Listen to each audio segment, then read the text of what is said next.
I think that is long overdue. It's long Overdue. You know, when it comes to communication, there must be telepathy between the people and the one communicating. Okay. And if the people do not trust and believe in the person speaking, acceptance of the message is low. I mean, you are the communications expert. Yes. And that is why, well, I mean, that is why it's important that the party see best best and there's a reason why I want to ascribe the appointment to the deputy. See, there's a principle in political science, which is elections do not always bring out the election, do not always bring out the best people. So appointment of the deputies affords you the opportunity to appoint somebody who would complement the weaknesses of the elected officer. All right. And I think it's a perfect combination.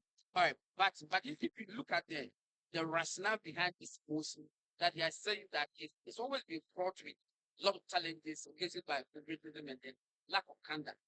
And that is cured instead of going through process where become elected office. I think it's an issue of the learning curve over the period. Okay. And I can tell you, you know. Yeah. You know, but it's just about breakfast.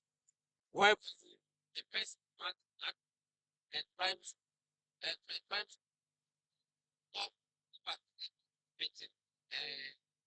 but I think communication is technical. Can that person show his expertise in just technicalities when he's what I think the idea is about? So you see, it's like the linguist in the palace. He's always that the people have the one that they believe best represent their voice. If there are technical deficiencies, the appointment of the deputies. And the good news is that we are allowed to appoint as many deputies as we think we can to fill the gap and be used to cure that gap. But at least there will be a communications officer that connects, resonates, and actually communicates the views and voice of the people. okay. This is politics. Okay. This is political communication. Okay. The dynamics are completely different. All right. You may be the best of experts in communication, but you may not resonate. a very terrible political communications director. Exactly. The party can, on its own, set up a communications directorate with all the expertise. Yes. Indeed, in technical people, in fact, we can employ.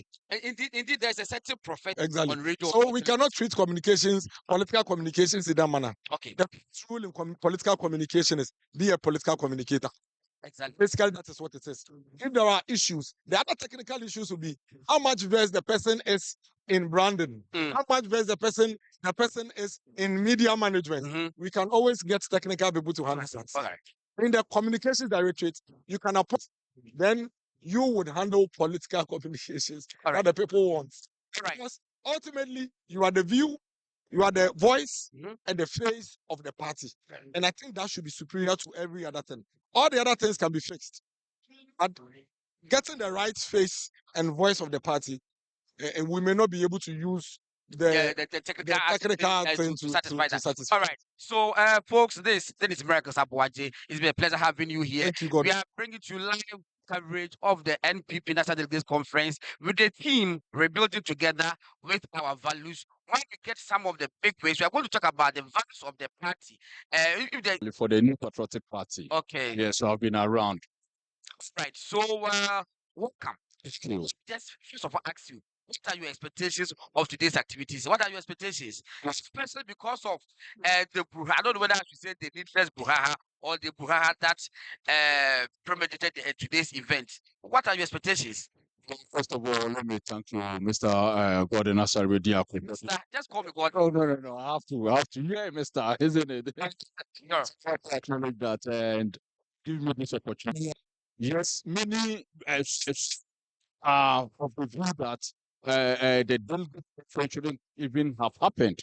That's how come some useless faces or unseen faces rather petitioned the Supreme Court or the High Court trying to get an injunction on this. I see all these things, some of these things, how democratic the party is. In this booklet, which one? I think the electoral Nota Executive Committee, Nota Executive Committee, one tells me it's something that I've been calling for, and I'm so happy it's captured. And Mr. Tangani to attest to it that I brought up that suggestion because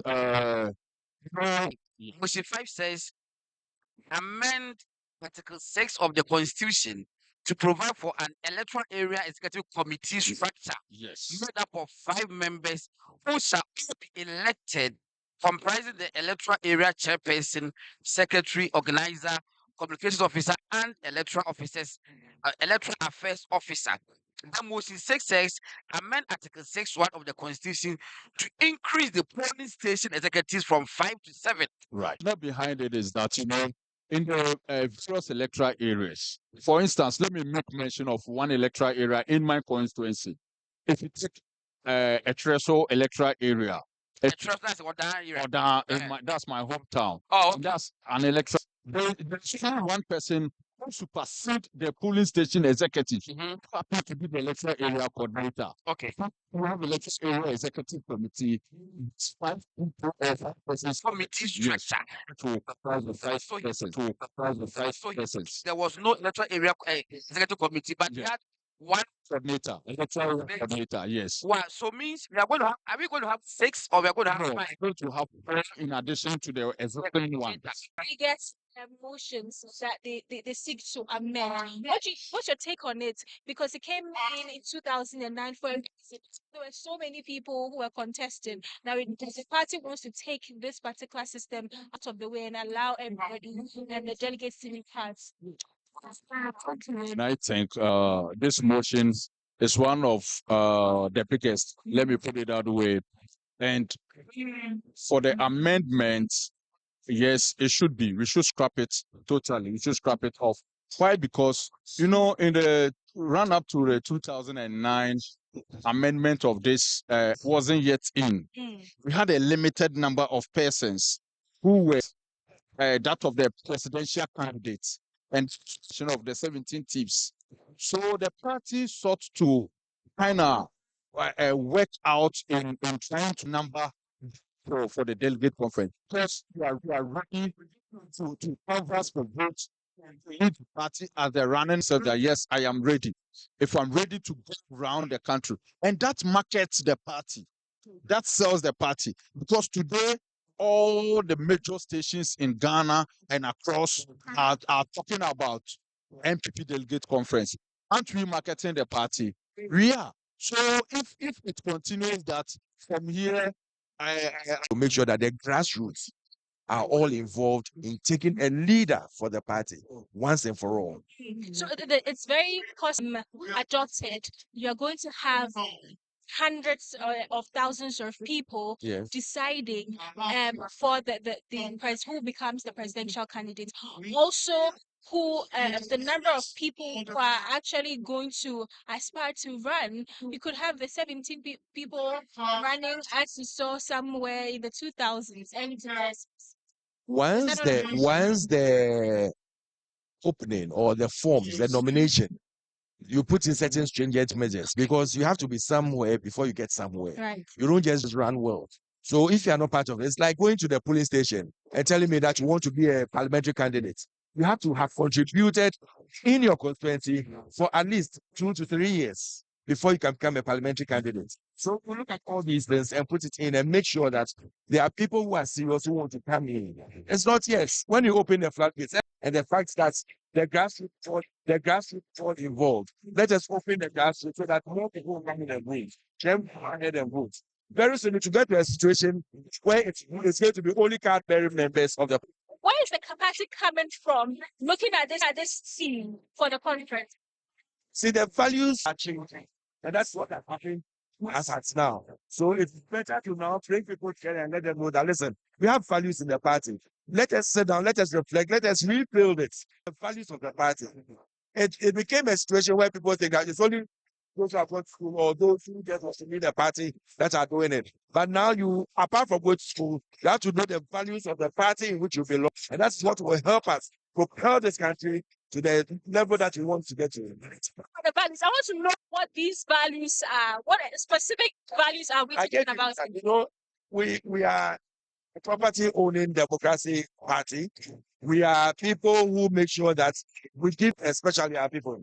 First, let me give an example. Tesco was commitment without endurance. That has been in the party. And then people, everybody outside, would now love to be part of NPP. Because everything to all these amendments, the 56 amendments that you are doing, they will see that NPP is now heading towards a trajectory that is going to help Mr. Thompson, reap and reap for the Thompson, party. we may have to suspend this one and get through with Kojo Kojo Ponkroma. Ponkroma. And when we are done, we just come back. Kojo Ponkroma is a member of the amendment committee, so we just want him to take us through the process. Thank you so much for having me for now. We'll talk later. Yeah, sure. I'm here that you are going for national treasure. I'll come back to that. Voila. All right. So we are at the University of Ghana Sports Stadium. Bring it to each document. And I said, wow, this is voluminous. But yesterday, compressed the 303 pages to 56 motions. Kojo, you're welcome. Thank you. You do it by magic. So, first, let me say a very good morning to your viewers. Yeah. And also to say a very good morning to Lawyer Frank Davis, who chairs our committee. Yeah. The committee spent a little over 3.5 months in our work, first receiving the over 300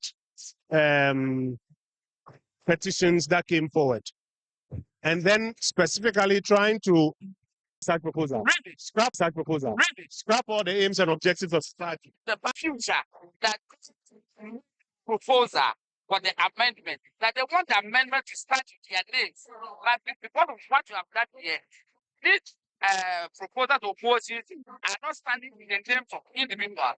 No, because more than one individual came up with a lot of these motions that we are having. And so you will not see the motions standing the name of specific individuals. Wow, I see. You are communications president. I think motion 9, the clock my point the most. Motion 9 talks about making the position of director of communications an elected office. What's your take on that? You are a communications president, former information minister, former broadcaster. As a member of the committee, as a member of the committee, I will not be preferring my views on the motions. Else, I'll be a prosecutor and a judge in my own matter. Okay. We will be prosecuting the motions on the floor. Okay. And providing the explanations. Okay. All I can do is provide you that for some of the appointed positions, we don't necessarily end up getting the best for the job. Okay. And that people appoint based on their parochial interest. And so it's important to have that position as an elective position. Okay. So that the person who the party feels is best situated for the job can do that job. That is the explanation to it. Yes, yes. Conference will decide. All right. So I've spoken about 4 people, and it seems expanding the place has been very, very popular and then at police station level and then the electoral area. When you were going around, is that the picture that you had? In fact,